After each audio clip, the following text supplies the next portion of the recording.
2 Tessalonicenses, capítulo 1, versículo 11.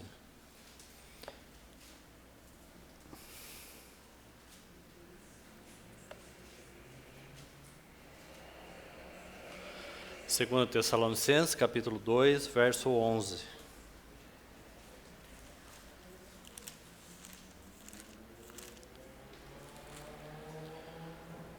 Por isso também não cessamos de orar por vós, para que o nosso Deus vos torne dignos da sua vocação e cumpra com poder todo o propósito de bondade e obra de fé.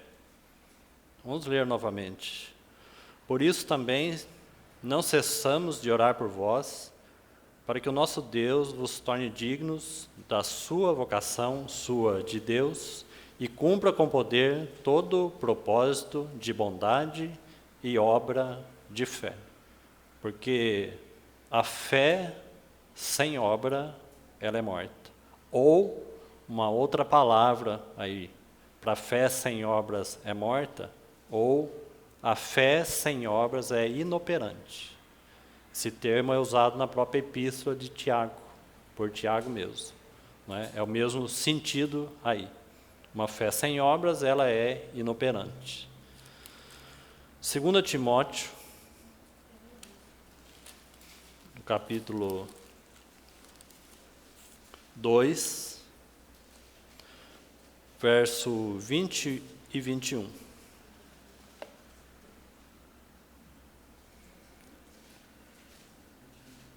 Segundo Timóteo, capítulo 2, verso 20 e 21. Ora, numa grande casa não há somente utensílio de ouro e de prata, há também de madeira e de barro, alguns para a honra, outros, porém, para a desonra. Assim, pois, se alguém a si mesmo se purificar, então preste atenção nesse verso 21, assim, pois, se alguém a si mesmo se purificar destes erros, então nós já falamos sobre isso, se você quiser buscar compreender melhor, você vai ter que ouvir a mensagem anterior, senão eu vou ter que voltar de novo. Então ouça a mensagem e leia a sua Bíblia, a carta de 2 Timóteo, você vai entender. Basicamente, ele está falando de santificação aí, de santidade. Né? Se você ver o final do verso 19, metade desse verso, a parte final, está assim: o Senhor conhece os que lhe pertencem. Porque nós estamos falando que nós somos a obra de Deus, certo? Nós não podemos perder isso de vista em nenhum momento. Nós não estamos falando no primeiro cenário daquilo que nós estamos fazendo para o Senhor. Todo o nosso fazer ao Senhor é inútil se nós não entendemos aquilo que somos nele e em suas mãos. Né? Então, a fé sem obra é morta ou inoperante. Se você associar o contexto ali de Tiago, e o exemplo de Tiago se baseia em Abraão. É a base de Tiago para falar da fé de Abraão. Então, quando você examina a vida de Abraão, você vai ver que em nenhum momento Tiago está falando ali a respeito de obras que devem ser realizadas para justificação. Ele está falando de obras a respeito de consagração. Então preste bem atenção quando você for ler a epístola de Tiago. Porque não há nada que se possa fazer para alcançar justificação. Uma obra foi realizada em Cristo Jesus, Ele nos justificou em Cristo. O justo pelos injustos. Essa obra é uma obra de imputação. Ele imputou sua justiça a nós. E os nossos pecados foram lançados sobre ele. Não há nenhuma obra para ser feita para se apresentar justo diante de Deus. Tiago não está falando sobre isso. Porque o contexto de Abraão é de uma vida de consagração. Você vai ver que a vida de Abraão, desde o capítulo 12 até o capítulo 22, você tem uma caminhada de Abraão que mostra a sua vida de altar, sua vida de entrega. Então precisamos prestar bastante atenção nisso para não fazermos confusão. Então Tiago está falando de uma fé sem obra ou inoperante, ele está falando uma fé sem uma vida transformada, ela é inútil. Uma fé sem vida de entrega, porque essa é a base da vida de Abraão.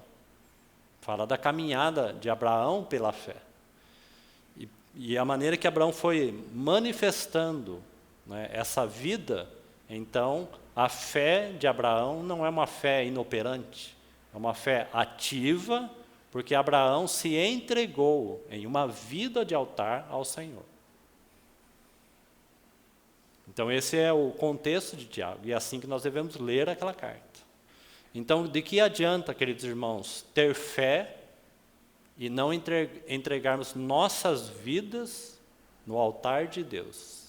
Será uma vida inoperante, infrutuosa, morta, né? Então, em Tiago, o que ele vai dizer? Mostra a tua fé sem obra, que eu mostrarei pelas obras a minha fé. Né?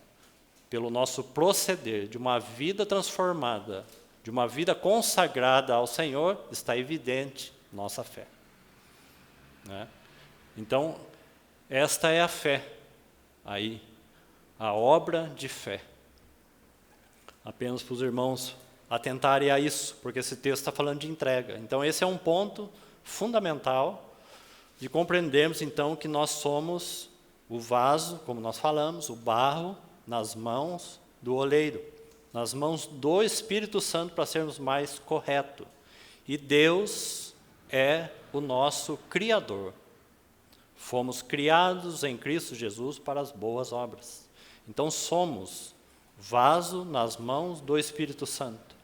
Então, o verso 21. Assim, pois, se alguém a si mesmo se purifica desses erros, então nós estávamos lendo o verso 19, veja, o Senhor conhece, está vendo aí? Conhece os que lhe pertencem. Por quê? Porque Ele é o nosso Criador. Ele nos conhece. Um salmo muito interessante para os irmãos estudarem e meditarem junto com esse assunto, que talvez na primeira mão você possa pensar, o que esse salmo tem a ver com ser criados em Cristo Jesus para as boas obras? Tem tudo a ver. É o Salmo 139. Porque ele está falando, sonda-me, ó Deus, e conhece-me. Quem é que nos conhece? Aquele Deus, né? Aquele que nos criou. Ele é criador. Porque nós somos obra das suas mãos. Então aquele salmo tem tudo a ver com nós que somos suas criaturas.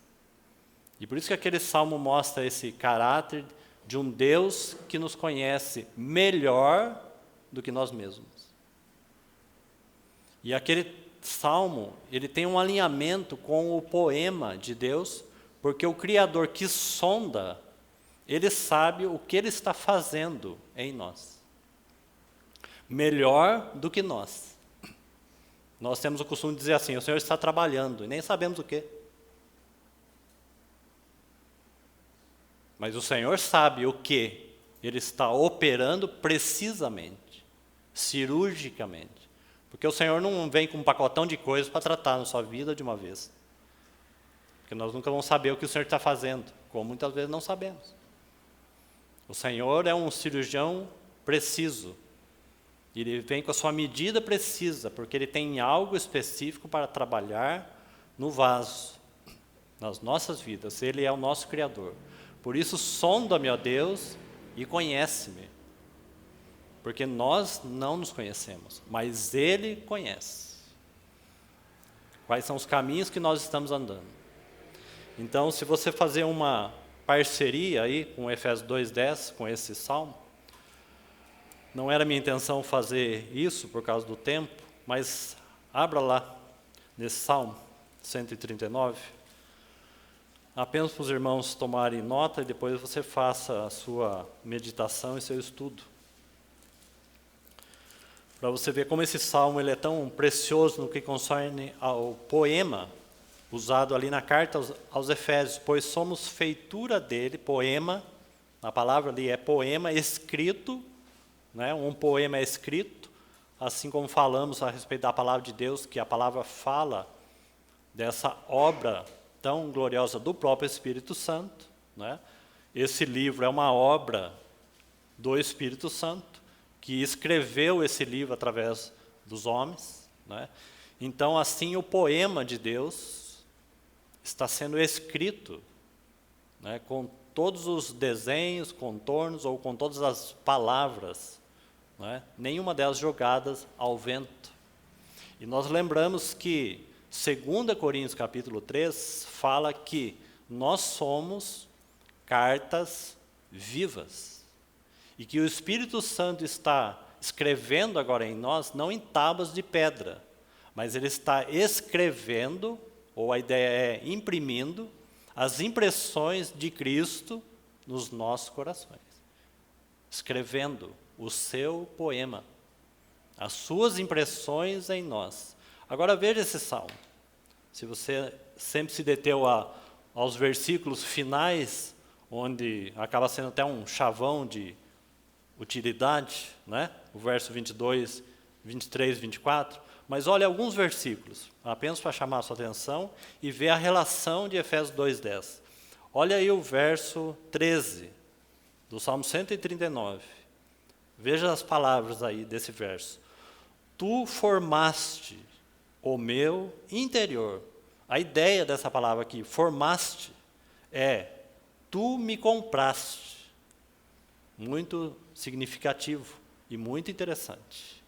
O nosso resgatador, que nos comprou com um alto preço.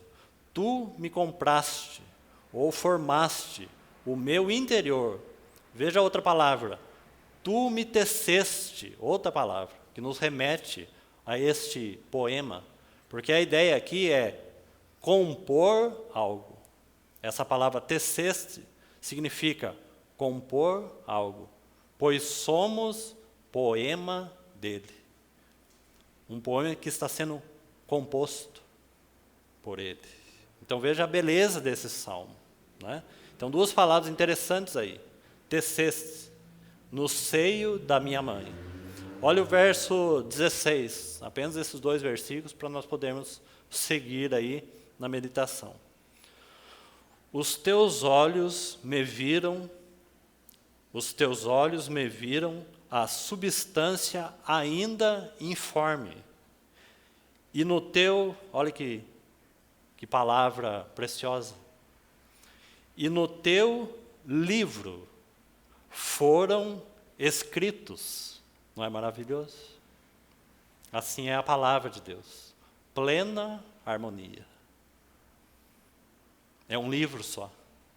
De um autor só. De um Deus só. De um único propósito.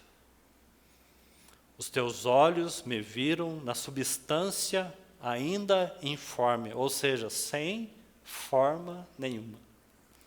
Lembra que nós falamos que tudo que Deus criou, irmãos, tudo estava em Deus? Lembra-se disso? Tudo estava em Deus. Adão estava em Deus. Todos os seus feitos estavam ali contidos em Deus. Aí quando Deus vai dizer, haja luz, então ele começa a dar forma às coisas. Então é isso que ele está fazendo hoje, também em nós. Ele deu forma, porque Deus não é simplesmente um Deus sem forma. É por isso que nosso Senhor Jesus, o eterno Filho de Deus, quando ele veio em carne, ele veio em forma, não é? Em forma de servo. Semelhantes a homens. e reconhecido em figura humana. Ele deu forma à sua vontade. Personificou a sua vontade. Os teus olhos me viram a substância ainda informe, e no teu livro foram escritos todos os meus dias, cada um deles escrito e determinado, quando nenhum deles havia ainda. Viu? Como todas as coisas estavam em Deus, mas isso não satisfaz plenamente o propósito e a vontade de Deus. Todas as coisas que Deus tem no seu coração, é da sua vontade, trazer a ela essas coisas a forma, a expressão, a imagem de quem Deus é. Para que ele se torne conhecido, honrado, glorificado. Então ele vai dando forma, imagem. Lembra que nós falamos desse princípio? As obras de Deus revelam sua imagem. As obras de Deus revelam o seu caráter. As obras de Deus revelam sua glória. Então ele está escrevendo agora esse poema em nós, a sua igreja, dando forma à forma de Cristo. Pois somos feitura dele, criados em Cristo Jesus. Então nós somos de fato este material nas mãos deste oleiro, o nosso Criador. Então por isso que esse salmo fala de quem realmente pode examinar-nos e saber se nós estamos andando pelo caminho mau e nos trazer de volta para o caminho eterno, pelo caminho correto.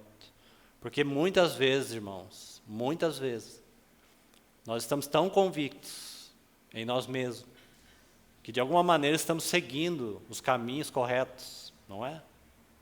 E até convictos até. Então o Senhor dá uma examinada mais a fundo, e Ele tem que mostrar que os caminhos não estão bem ajustados. Então o oleiro ele tem que desmontar o vaso, para que ele dê a forma, o molde, de acordo com a vontade de Deus. Muitas vezes ele tem que desconstruir mesmo, muitas coisas estranhas, né? E reconstruir, para a glória de Deus, o Pai. Então volte lá para 2 Timóteo, apenas essa consideração desse salmo tão importante, ali para compreendermos o sentido de Efésios 2:10. Então no verso 21, vamos seguindo aí.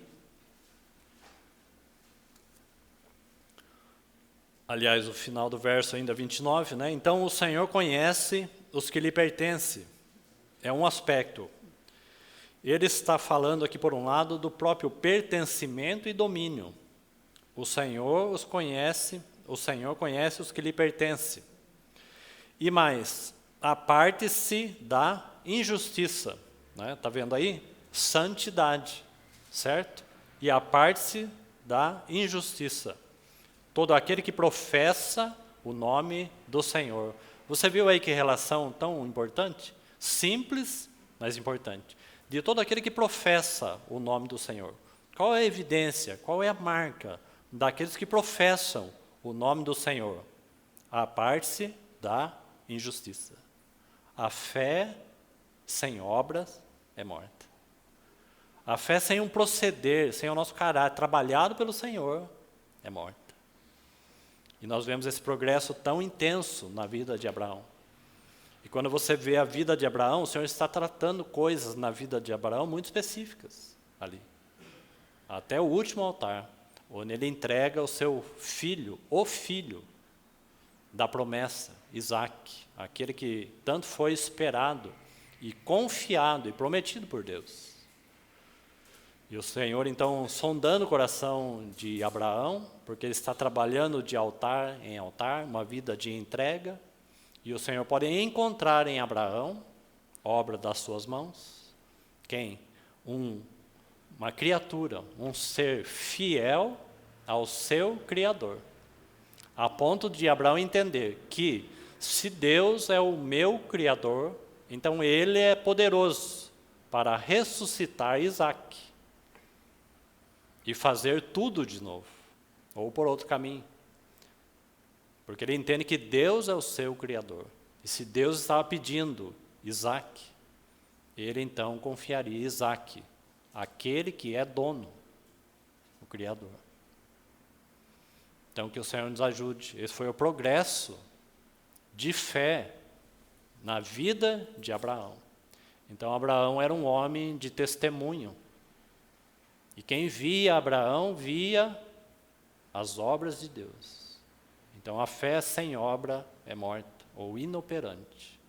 É o contexto de Tiago para você estudar a epístola de Tiago. Abra lá um texto em Tiago também.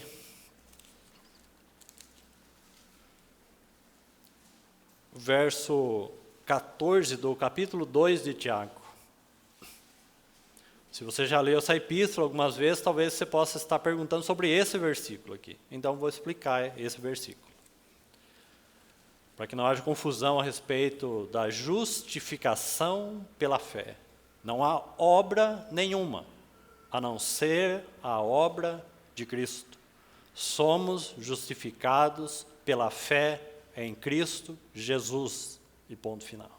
Não há nada que se possa fazer a este respeito. Graça sobre graça. Ele imputa sua justiça, porque não há em nós nenhuma justiça. Mas agora, os justificados em Cristo Jesus são chamados para serem santos.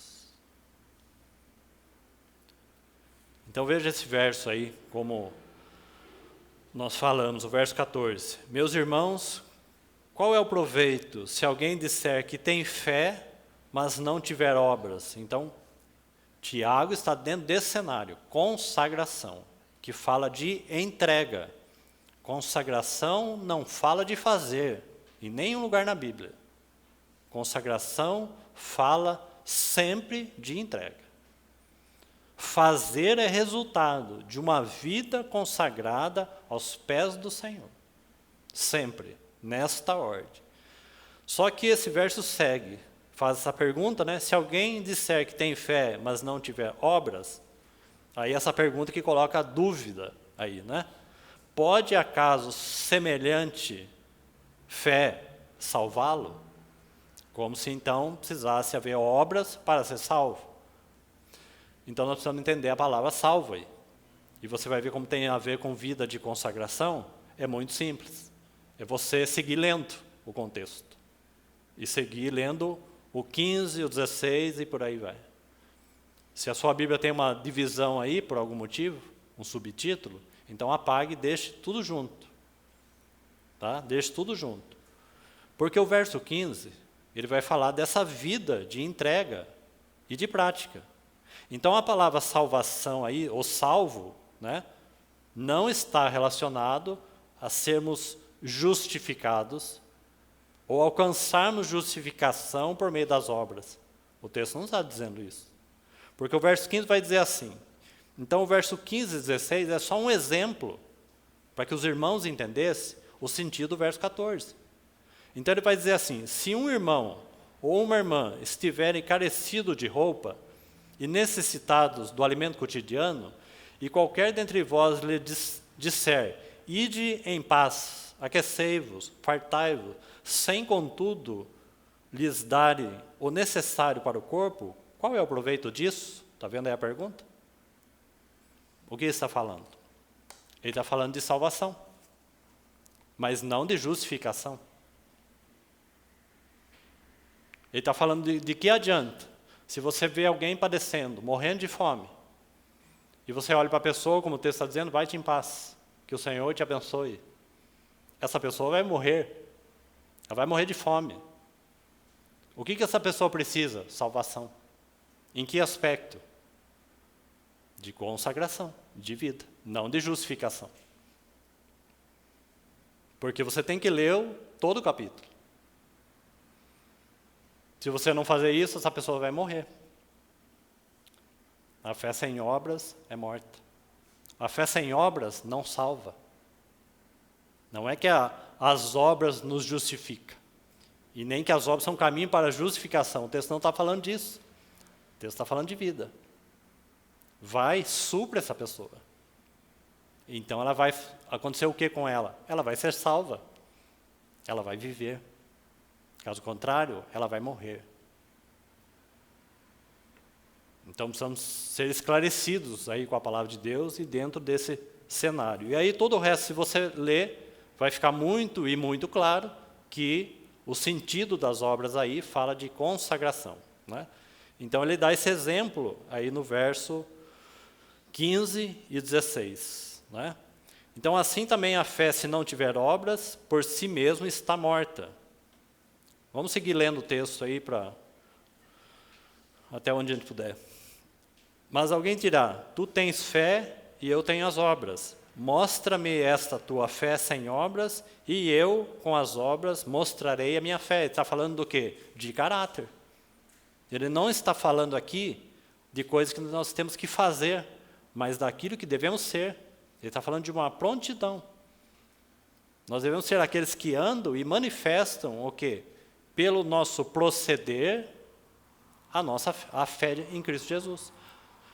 Pela nossa conduta, pelo nosso caráter transformado, vai evidenciar o quê? Que eu e você somos justificados. Qual a evidência dos que foram justificados pela fé? Proceder. Imagem de Cristo, semelhança de Cristo, caráter de Cristo. Não é? Então todos vão ver e dizer, lá está uma irmã ou um irmão de fé. Né? Por quê?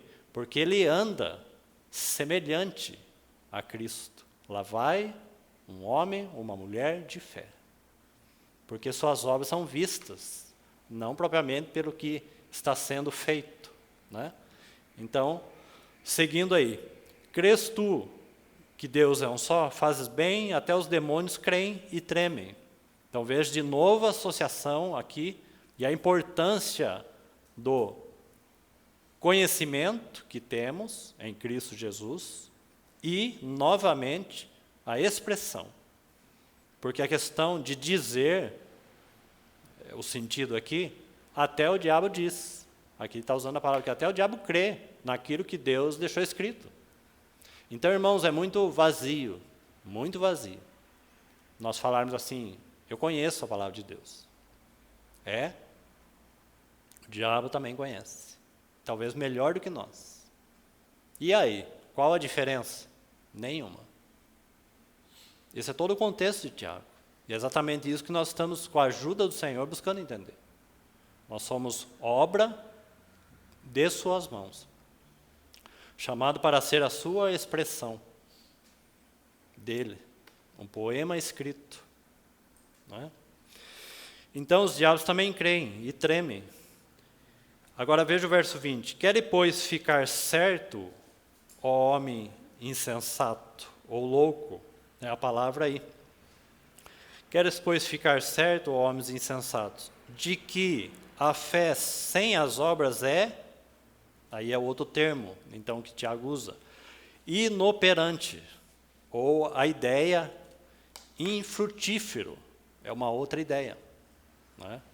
Uma vida que frutifica para o Senhor, é uma vida de transformação, de mudança de mente, de mudança de caráter. Fruto, irmãos e irmãs, fruto, antecede uma vida cheia do Espírito Santo. Já falamos isso. Cheios do Espírito Santo é necessidade para serviço na casa de Deus. Fruto é transformação de mente, de caráter. Como servir, ou como ser cheio, se a nossa mente não é renovada? Não é? Se nós não refletimos a glória do nosso Cristo, do nosso Senhor. Então, inoperante. Não foi por obras que o nosso pai Abraão foi justificado, quando ofereceu sobre o altar o próprio filho Isaac. Vês como a fé, outro termo importante, vês como a fé operava juntamente. Você vê essas duas coisas, que elas têm que caminhar juntas? Você vê a fé, como a fé operava juntamente com as obras? Com efeito, foi pelas obras que a fé se consumou, ou se evidenciou de maneira clara. Que, de fato, a justiça de Deus foi imputada a Abraão. E pelas suas obras evidenciou a justiça de Deus em Abraão. A justiça não é de Abraão, a justiça é de Deus, que imputou a Abraão e se manifestou através das suas obras. Viu? Então elas andam juntas, queridos irmãos, entende? Porque nós não podemos cair nem no extremo e nem no outro. Nós não podemos sair desenfreadamente tentando fazer um monte de coisa para ganhar ponto com Deus. Por outro lado, se somos totalmente aquém e não manifestamos nada da parte de Deus, algo está errado com a nossa fé. Fé, deixa eu usar uma outra palavra, fé e testemunho andam juntas. Falarmos de testemunho, fazermos uma pregação, uma exposição do que é testemunho, e não há testemunho em nós, então nossa fé é incompatível. Que o Senhor cumpra em nós todo o propósito de bondade e obra de fé. E obra de fé. Assim como Ele fez em Abraão. Verso, então, 23. E se cumpriu a Escritura, a qual diz, Abraão creu em Deus e isso lhe foi imputado. Viu? Como a justificação está aí. Abraão creu em Deus e isso foi imputado. Aí como está. Imputado para a justiça. E foi chamado amigo de Deus. Por causa da identificação que Abraão tinha com o próprio Deus. Verificais que uma pessoa, verso 24, verificais que uma pessoa é justificada por obras e não por fé somente, então todo o contexto tem que ser considerado. Você não pode agora extrair esse versículo e fazer sua conclusão, certo? Verificais que uma pessoa é justificada por obras e não por fé somente. De igual modo, não foi também justificado por obras. Agora ele toma um outro exemplo. A meretriz Raabe, quando acolheu os emissários e os fez partir para um outro caminho, porque assim como o corpo sem espírito é morto, espírito com letra minúscula, porque está falando da construção do nosso ser, ele está falando de novo uma comparação, nós somos criados por Deus com espírito, alma e corpo. Se Deus não soprasse lá no Éden o fôlego de vida, então nós não iríamos viver. O homem ele é 3 partes, espírito, alma e corpo. Não existe homem com alma e corpo, nem homem com alma e espírito. Existe um ser, um homem. É assim que nós fomos criados por Deus, com um espírito, com uma alma e com um corpo. Então ele está dizendo assim, se não tivesse o espírito em nós, nós seríamos nada. E aí estaríamos como que vagando sem nada, entendeu? Porque essa é a composição do homem, espírito, alma e corpo. Então ele dá um exemplo. Assim como o espírito, o homem sem o espírito, ele é morto também. O que um corpo faz? O que uma alma faz? Nada, irmãos. Quantos princípios nós poderíamos nos deter aqui sobre isso? Nós temos um corpo, esse corpo aqui visível, nós temos uma alma cheia de sentimentos, né? Vulneráveis aí, porque o pecado nos afetou, então cheio de sentimentos errados, equivocados, um corpo que depende da condição da nossa alma, né? Um corpo doente, ele adoece por causa de uma alma adoecida. Agora, a alma é totalmente dependente do espírito. O homem, então, sem o espírito, nosso corpo é morto. Então, espírito, alma e corpo, nesta ordem. É a própria ordem em que Deus está operando em nós salvação. Espírito, alma e corpo. Ele não começou pelo corpo. Ele não começou pelo corpo. Ele começou pelo espírito. Para que o espírito, de alguma maneira, já regenerado, nascido de novo, ele então governe nossa alma. E nossa alma, então, sendo ajustado por essa vida interior, a vida que temos, a vida do Espírito Santo, o nosso corpo seja ajustado. Espírito, alma e corpo. O Espírito, então, coordenando a alma. E a alma coordenando o nosso corpo. Essa é a vontade de Deus. Por isso que nós recebemos a palavra, por um lado, aqui na mente, mas com uma súplica incessante. Senhor, revele esta palavra no nosso espírito, para que ela nunca mais se perca.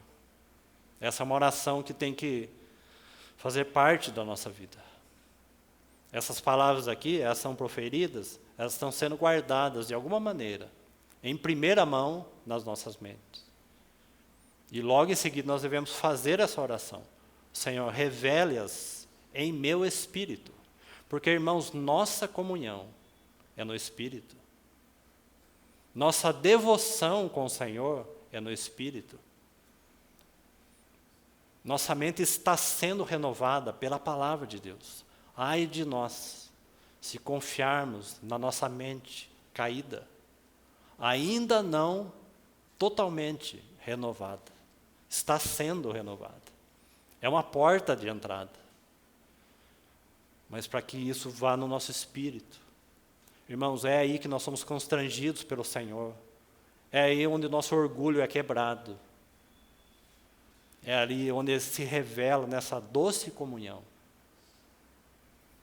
O nosso bom depósito. Como Paulo vai dizer na epístola de Timóteo. Guarda o bom depósito do Evangelho, por meio do Espírito Santo. Guarda o bom depósito, por meio do Espírito Santo. Um depósito que não é apagado. É um depósito que transforma a nossa vida. É um depósito que muda os nossos sentimentos. Espírito é um lugar em nós, onde que todo cristão deveria aprender, desenvolver vida de união com o nosso Senhor. O nosso mal é que nós depositamos e achamos que desenvolvemos uma união mais profunda nessas partes externas que ainda estão sendo trabalhadas pelo Senhor, renovadas pela palavra. Irmãos, nós não podemos ainda confiar totalmente no nosso corpo, na nossa alma. Que se hoje o dia está mal, nós murmuramos contra Deus. A adoração é no Espírito. Ela não depende de nada, de circunstância, de tempo, de ocasiões. Ela depende de um motivo, de uma vida interna. Lembra que Paulo diz em 2 Coríntios, ainda que o nosso homem exterior se corrompa, e não se corrompe, mas o nosso homem interior se renova de dia em dia. Em meditação após meditação. Em arrependimento após arrependimento. E uma alegria indivisível dentro do nosso espírito. Vai nos fortalecendo nessa medida. E aí nós vamos experimentando a sua vida. Isso faz parte da vida de entrega e de consagração. Para ele colocar em ordem todo o resto. Então vamos voltar aqui que saímos um pouco fora. Aí. Verso 26. Porque assim como o corpo sem espírito é morto, assim também, então ele está fazendo uma comparação. Assim também a fé sem obras é morta. Então significa, queridos irmãos, que tudo é movido pela fé em Cristo Jesus. Nós já lembramos uma outra porção de Romanos. Tudo que não provém de fé é pecado. Tudo que não provém de fé é pecado. Tudo precisa ser feito na base da fé, da confiança no nosso Criador. Não foi assim que nós começamos? Falando do Salmo 139. Depositando nossa confiança no nosso Criador. Por quê? Porque Ele nos conhece muito bem. E Ele sabe aonde Ele quer nos amoldar. Isso no que concerne a nossa vida individual. Mas é verdadeiro que Ele também nos conhece como assembleia. Ele conhece cada uma das suas assembleias. Ele sabe muito bem, queridos irmãos, se nós estamos simplesmente fazendo alguma coisa. Ele conhece muito bem, queridos irmãos, se a assembleia em Sorocaba, ela está simplesmente fazendo algum tipo de movimento. Que não procede dessa fonte, irmãos, desta fonte. Então, volte ali em 2 Timóteo, no capítulo 2, o verso, então, 21. E quero ler 2 porções em Apocalipse que toca esse aspecto coletivo e esse é o máximo que nós podemos fazer hoje. Aí. O verso 21, então, de 2 Timóteo, capítulo 2, seguindo. Assim, pois, se alguém a si mesmo se purifica destes erros, será utensílio, está vendo aí a expressão? Está vendo como ele está falando de ser? Será utensílio de honra, ou para a honra, como está aí. Porque ele diz que na mesma casa, numa grande casa, ele fala da mesma casa, né? A igreja é a casa de Deus, na mesma casa. Há utensílio de honra e de desonra, na mesma casa. A palavra produz cheiro de vida para alguns, cheiro de morte para outros. Não é? Honra e desonra. Então, seguindo aí, no verso 21. Utensílio para a honra. Veja essa palavra, vírgula, santificado. Está vendo aí a relação? O Senhor conhece os que lhe pertencem. E mais, a parte-se-lhes da injustiça. Ele está falando do quê? Santidade. Santo. Qual é a finalidade, com qual propósito o Senhor chamou a sua igreja? 2 versículos, um em 2 Coríntios. Abra lá comigo, 2 Coríntios capítulo 11.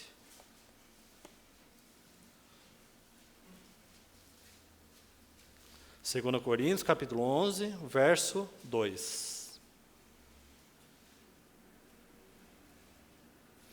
Porque zelo por vós com ciúmes, é a palavra aí. Porque zelo por vós com ciúmes. Por que ciúmes é aqui? Se é Paulo que está escrevendo. Porque Paulo é um vaso nas mãos do oleiro, movimentado pelo Espírito Santo.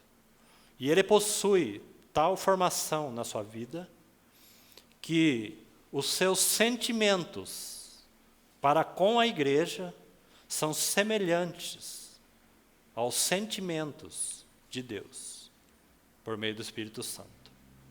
Por isso que a palavra aí é ciúmes. Por isso que Paulo pode falar, eu tenho ciúmes, mas na realidade, essa voz, ela é peculiar e ela pertence ao Espírito Santo. Deus é um Deus que tem ciúmes de nós, da igreja. Porque zelo por vós com ciúmes de Deus. Porque Deus não quer repartir sua igreja com mais ninguém. Ele tem um ciúme santo. Zelo, a palavra aí, zelo. Porque zelo por vós com zelo de Deus, visto que vos tenho preparado. Está vendo como é a voz do Espírito Santo por meio de um vaso chamado Paulo?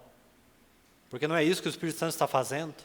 Formando a igreja de tal forma que ela esteja como? Cingida, pronta, vigilante. Não sabemos que hora o Senhor vem.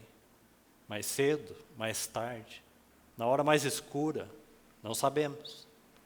Mas o Espírito Santo está preparando uma noiva, uma igreja de prontidão.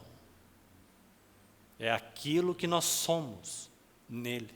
É aquilo que ele forjou em nós.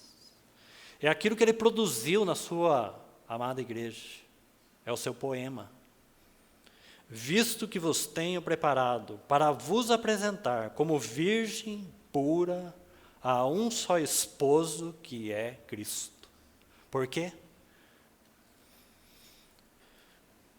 Porque santificado, lá em 2 Timóteo então, porque santificado é útil ao seu possuidor.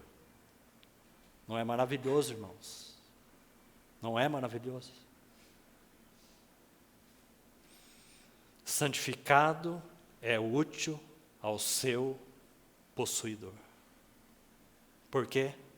Porque a sua igreja é santa para ele. Sua igreja é santa para ele. Irmão, sempre foi e sempre será.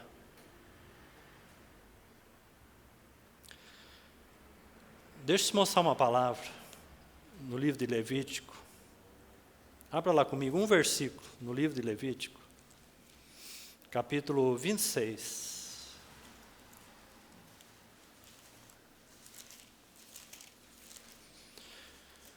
Levítico, capítulo 26. O versículo, em especial o verso 2, mas eu vou ler a partir do 1.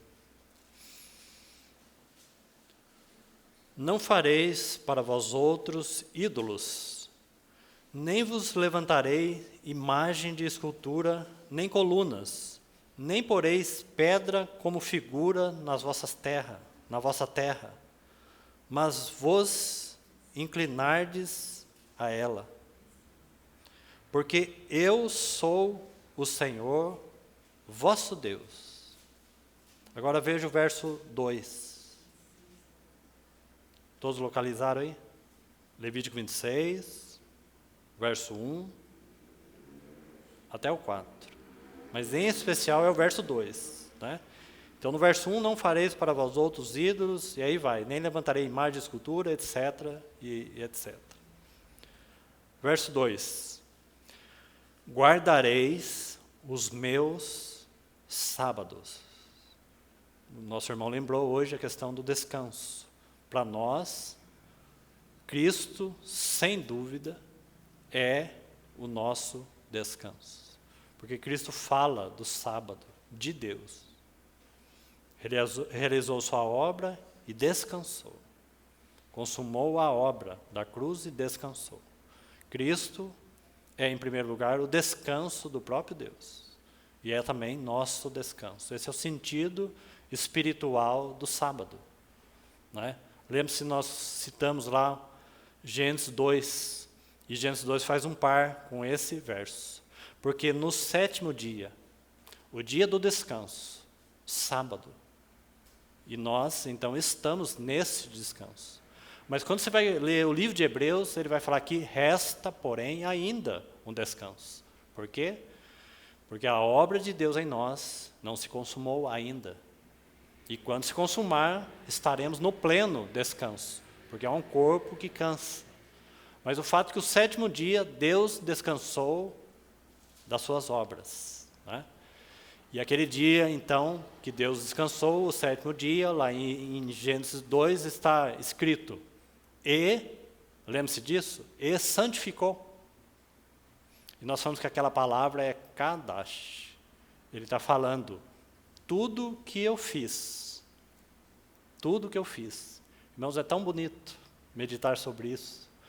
Tudo que eu fiz é santo, é a palavra ali. Tudo que eu fiz é santo. A palavra lá em Gênesis 2. No 7º dia, ele concluiu sua obra e ele a santificou, porque viu que tudo era excelente.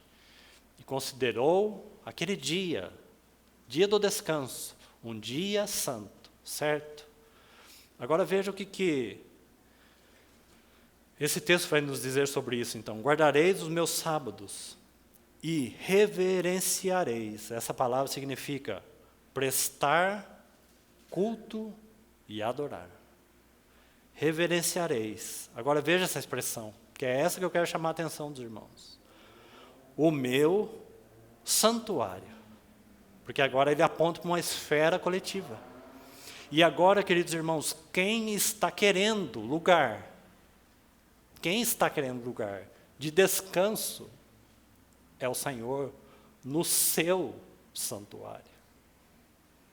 Essa é a obra que está realizando na sua igreja, visto que você tem preparado para apresentar como virgem pura a um só esposo, que é Cristo. Como que Deus buscando lugar, que é dele, por direito, que é herança dele, de Deus, por direito. Então essa palavra santuário, ela é composta de uma outra palavra. Ela é mi-kadash. Lá é kadash, dia santo. Então aqui ela se completa. Porque a ideia agora aqui é, nós falamos sobre isso. Hoje nós estamos lendo o versículo. A ideia é, porque este é o meu santo santuário. Entendemos isso, irmãos? A igreja virgem, pura e santa, porque ela é santa para o Senhor. É o meu santo lugar. Irmãos, esse assunto não varia na palavra de Deus, no que concerne o que Deus sempre esteve buscando. E você tem os dois aspectos aqui que tem que sempre ser considerado. Por um lado, irmãos e irmãs, nós somos tão agradecidos, porque eu e você, individualmente, à luz da palavra de Deus, já somos um templo de pedras vivas. Lembre-se disso. Em 1 Coríntios, Paulo fala sobre isso. Nós somos um templo, e ele usa a palavra santuário, se referindo ao nosso corpo, mas a palavra é templo indivíduo, em que nesse templo indivíduo já aconteceu nos que creram, a morada de Deus pelo Espírito Santo. Ele encontrou pela obra de Cristo, pelo envio do Espírito Santo, ele encontrou lugar de descanso. O que nós somos? Irmãos, nós não somos um vaso de barro, onde Deus, através de Cristo, colocou um tesouro. E esse tesouro é o Espírito Santo que habita nesse templo indivíduo. Então esse é um lado, o templo indivíduo, lugar da morada do Espírito Santo, tesouro. Mas a palavra santuário, ela também completa a ideia do propósito de Deus na sua coletividade, na sua casa, no seu santo lugar, lugar de sua presença. Então ele pode fazer isso agora, porque ele habita em nós. Mas ele busca agora coletivamente. Ele busca no seu santo santuário, na sua santa e virgem noiva. Ela é santa para ele. A igreja é santa para ele. Meu santo santuário. Eu, o Senhor. Aí o verso 3. Se andares nos meus estatutos, guardares os meus mandamentos e os cumprires. Verso 4. Então eu vos darei as vossas chuvas a seu tempo. Ele está falando de uma abundância e de um derramar. E a terra dará a sua messe, e a árvore do campo seu fruto. Porque ele tem lugar de repouso no seu próprio santuário, seu próprio lugar. Lugar da sua morada, lugar da sua habitação. lugar onde Ele quer andar entre nós, falar com liberdade sua palavra. Ele quer estar entre nós. A igreja é essa santíssima morada do Deus Altíssimo na terra. Que o Senhor desperte, irmãos, os nossos corações. Então, só finalizando ali em 2 Timóteo, finalzinho então, tudo isso vai explicar essa palavra santificado, é útil ao seu possuidor. E aí ele conclui, estando preparado para toda boa obra. Está vendo? Então, irmãos, o Senhor conhece os nossos corações. O Senhor conhece as suas assembleias. Ele conhece se nós estamos só fazendo ou se nós estamos sendo nele vaso na mão do oleiro. E 2 textos finais, vou citar essa palavra do Senhor que Ele conhece, e nós vamos concluir que o nosso tempo já passou. Apocalipse, eu quero apenas destacar essa palavra então. Apocalipse capítulo 2, um versículo, eu quero chamar a atenção dessa palavra. O verso 2, e depois o capítulo 3, o verso 15, uma outra igreja aí de 7, né? E aqui nós concluímos. Então preste atenção aí no que concerne as assembleias. 7 igrejas, o Senhor conhece cada uma delas, o Senhor requer algo de cada uma delas, e o Senhor sabe muito bem a condição de cada uma delas. E veja que o Senhor está buscando nelas vida, e não coisas. Então você tem a descrição aí, no verso 2, essa expressão, conheço, está vendo aí, verso 2? Conheço as tuas obras, viu? Quando você vai lendo o texto, ele vai falar, assim como o teu labor, tua perseverança, e que não pode suportar homens maus, e que pusesse à prova os que a si mesmos se declaram, apóstolos, e não são, e os achasse mentirosos. Então ele sabe fazer muitas coisas. Mas essa palavra conheço aqui, ela é a palavra que vem do Criador. Essa palavra é a palavra que vem do Espírito Santo, porque Ele que conhece cada uma das assembleias. Irmãos, quem conhece não são os pastores, os mestres, os evangelistas. Eles são vasos na mão do Senhor. Quando santificados, são úteis ao seu possuidor, mas quem conhece, quem usa esse termo aqui é o Espírito Santo, que é Deus. O Deus Criador nos conhece. E Ele pode falar, Cláudio, eu te conheço muito bem. O que você está fazendo, se o que está fazendo glorifica o Senhor ou não glorifica o Senhor.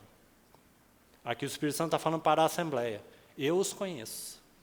Se a vossa perseverança, se o vosso serviço é de acordo com aquilo que vocês deveriam ser.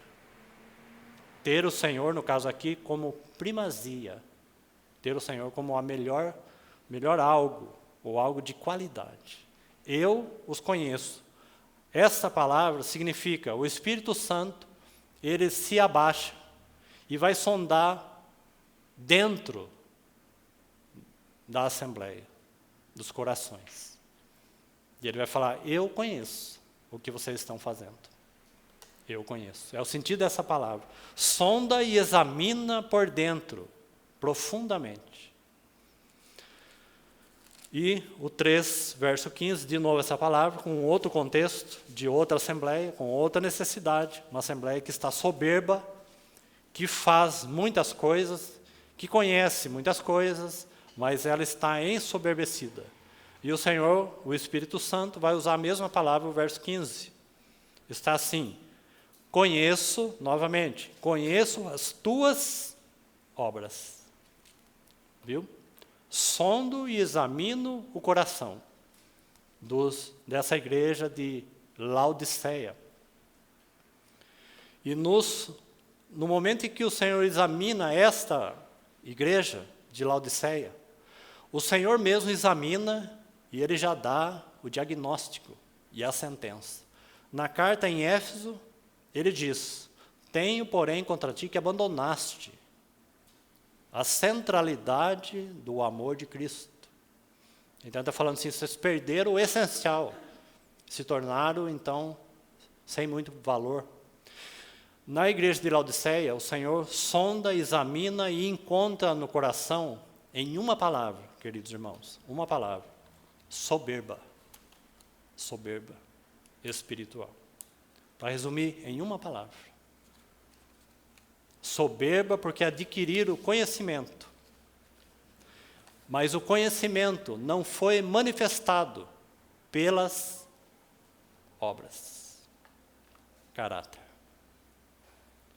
Resultado: soberba. Guarda o teu servo da soberba, para que ele não caia, não é em transgressão, para que ele não caia em tão grande transgressão. Então, que o Senhor nos ajude, irmãos, tanto no crescimento do entendimento, do conhecimento da palavra de Deus, para que haja fruto, para que nós não venhamos nos ensoberbecer. Por outro lado, também quero ser bem claro, a soberba atinge o ignorante, que não conhece nada da palavra de Deus. E o irmão já disse que este é o pior orgulhoso. A chance de você não conhecer as Escrituras e de você tornar soberbo, sem dúvida, é maior do que aqueles que se afincam à palavra de Deus. Porque quem transforma e derruba a soberba é a palavra de Deus pelo Espírito Santo, formada em nós e mudando nossa mente. Então, se nós também não conhecemos a palavra, o risco de cairmos na soberba é maior. E é pior. Porque pior é um soberbo, um orgulhoso, que acha que conhece e não conhece nada. Repousa numa sabedoria que não existe, num conhecimento que não existe. Essa é a pior soberba. Esse é o pior orgulho. Então, que o Senhor nos livre das duas coisas. Ele nos conhece. E o Espírito Santo conhece cada uma das suas assembleias. Que o Senhor nos ajude e fale aos nossos corações. Vamos orar. Senhor, mais uma vez, confiamos em Tuas mãos. Na dependência e na confiança das Tuas misericórdias, porque elas são Tuas. Que o Teu Espírito Santo irá seguindo, falando aos nossos corações. E buscando tudo aquilo que o Senhor deseja, porque o Senhor nos conhece. Encontre caminho, Senhor, em nós. E se há um caminho mau e errado, nos guia, ó Senhor, pelo caminho de vida e de vida eterna. Não nos deixe, ó Senhor, como assembleia, sermos apagados. E que o Teu testemunho não cesse entre nós. Muito pelo contrário. Pela Tua misericórdia, ó Senhor, renova a nossa fé e esperança em Ti mesmo, para que o Teu nome seja visto e glorificado entre nós. Assim também em toda a Tua igreja e em todas as Tuas assembleias. Encontre caminho e glorifica o Teu nome entre elas, até o dia do nosso Senhor. Nós te adoramos e louvamos o Teu nome pela Tua palavra. Amém.